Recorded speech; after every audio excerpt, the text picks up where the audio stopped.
Welcome to the channel. Here, we master tricky words and their meanings. Today, we're tackling a word that's often used to describe someone suave or charming, debonair.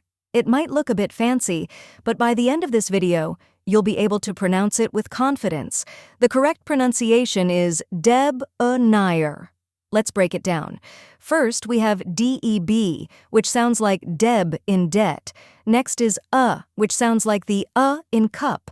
Then comes nair, which rhymes with air. Now let's put it all together. Debonair. Try repeating after me, debonair. Now a little faster, debonair. And at full speed. Debonair. Keep practicing, and soon this word will feel natural to you. Now that you've mastered the pronunciation, let's go over the meaning.